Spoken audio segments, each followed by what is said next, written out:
Hey guys, thank you for tuning in for another episode of Global Sisters Connection, where we talk about traveling, all things concerning Black women on a global basis. Now, this is pretty much my part two of my banking experience in Nigeria. As you know, I just came back a few weeks ago. So before I get started, I'm just going to ask that you all, click the like button, click the subscribe button, share the video, and hit the bell. That way you'll get notifications when I do videos. I hope everyone's having a good weekend. So let's get to it. Now, I left off at pretty much saying where I started receiving calls from someone who was asking about my debit card. Like I could tell I was receiving fraud calls all of a sudden. And I know it wasn't random calls because they knew my name. They were stating my name. So basically, I knew that it was someone from the bank that shares your information. Um, and people call you trying to do call scams. Like it's all connected. It's all connected. Now, I personally would not leave a lot of money in a Nigerian bank account. That's on so many levels of common sense, or it should be for a lot of people.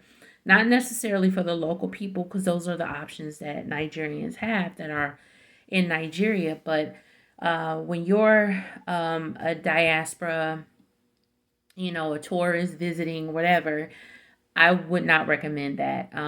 What I can say for me is the one other reason besides doing business there, another reason is, the US dollar goes pretty far. A lot of times when we travel out of the country, pounds, any Western money tends to go further on the continent of Africa.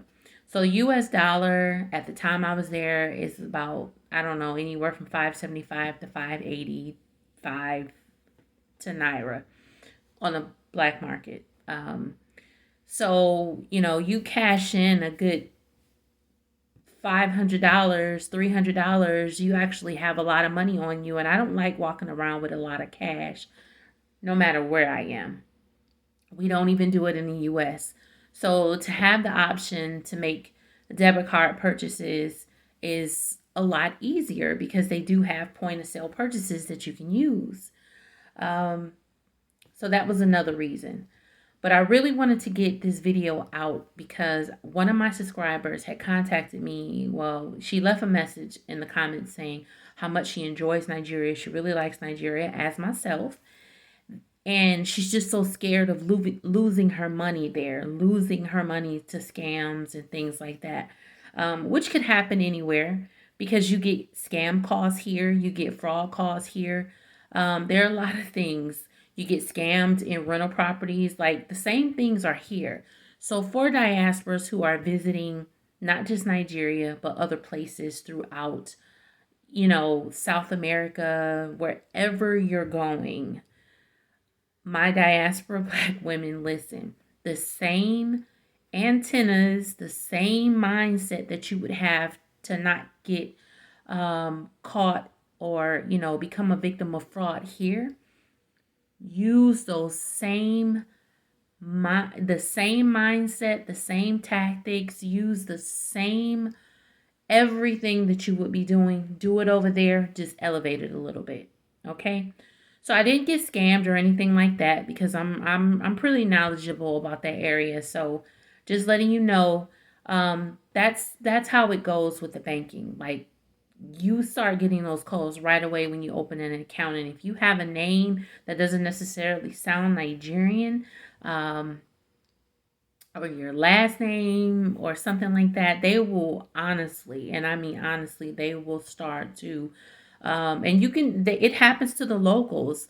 While I was there, I actually read an article that basically said something about one of the bankers had helped her and helped a native Nigerian, a local Nigerian, helped her set up the app, the phone app, because you use the app. It's advanced banking, online banking. All of those options are available to you.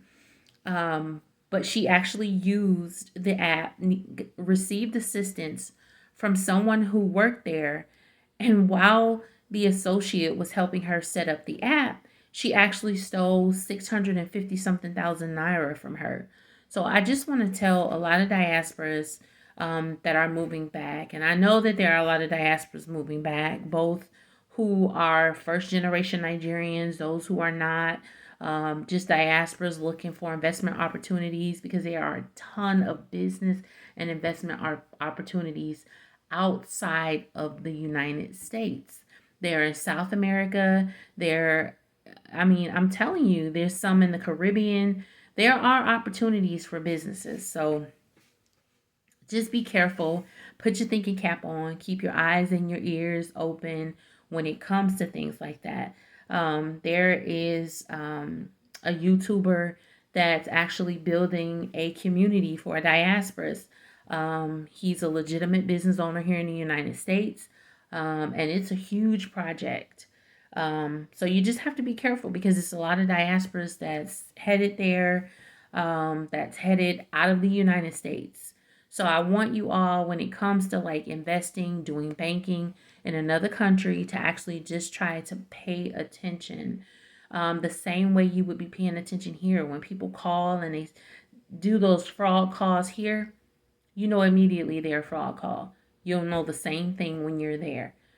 They'll call you. They even if they know your name, even if they know your name. So just telling you to put your thinking caps on. Um, so getting through all of those things, it's possible. You have, don't share any of your security information, all of those things. But that was part two of banking in Nigeria for me. You immediately start getting calls. They'll call you and they'll ask you, "Hey, have you received your debit card?" But I knew that they only had probably my name. They didn't have a lot of my information because they couldn't tell me anything about where I bank. They couldn't tell me a specific bank. And I asked, like, "Well, what bank are you calling from?" And the guy's like, "You don't know where you bank?" One guy really went off and was just like, "Oh, F you." And I was like, "Well, where do I bank? You can't tell me where I bank." So, those are red flags right there. Those are total red flags. So just be careful. I would not recommend leaving money, a ton of money, in any of those banks, but they're very convenient to use when you're visiting. When you're visiting, if you have a specific country that you visit often, um, someplace like Mexico, because it's so close to the US, a lot of times you don't have to worry about opening a bank account there because it's certain banks like Capital One, other banks specifically that actually you don't even pay fees. When I was in Mexico, I didn't have to pay any international fees or anything like that, international transaction fees. So those are always good options to use. Sometimes just use your credit card because you also have options where you can get your fraud back, your money back. And that's another thing that I wanted to quickly address because I didn't want this video to be too long, is that in the US it's also different. Over here, and probably the same thing in the UK or other westernized countries, that there's a bit of insurance on your money a little bit. If there's some fraud happening and you're not considered a suspect or participation in the fraud, you can get your money back. You can get your money back, especially using a debit card, and fraud scams and things like that. It just depends. Not if you allow someone access to your account, of course not. But if you become a victim of a fraud, there's transactions you can dispute. All of those securities are there. And there are specific banks where you can let them know, "Hey, I'm traveling here. Just want you all to know." There's also options that you can log onto your account from your app and quickly, if you lose your debit card, all of those options are available. So that's a benefit of actually still maintaining banks or taking a specific travel credit card with you, um, as being a diaspora. So I just wanted to do this video for my subscriber who had concerns, and also for all the other Black women that's traveling, that's looking to do business opportunity, looking to relocate out of the United States and make someone else your home, either your second home or your permanent home. Just because our finances are important, And you want to pay attention to those type of things. Just be smart. Do your research. Don't share your information with anyone. And if a call sounds suspicious, you don't have to share that information with anyone. So just be cautious. And I just wanted to share that video. Um, I'm also going to do some other videos that I want to get caught up on so that I can kind of like, move on to the next thing. I have some videos that I'm looking to post about my previous trip when I went to Cuba a few years ago.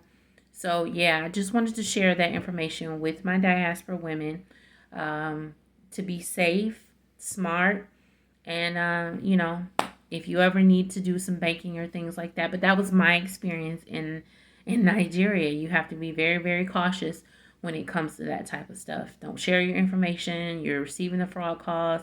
I knew all of that stuff came from banking. The some of the employees that work for the bank. It's happened here in the U.S. We just have a better way of being able to trace that type of behavior.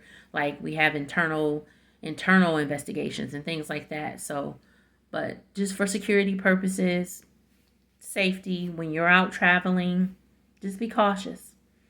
Okay. So again, like, share, and subscribe to my channel, the video, and share the video. And thank you all for tuning in for another episode of Global Sisters Connection. Thank you.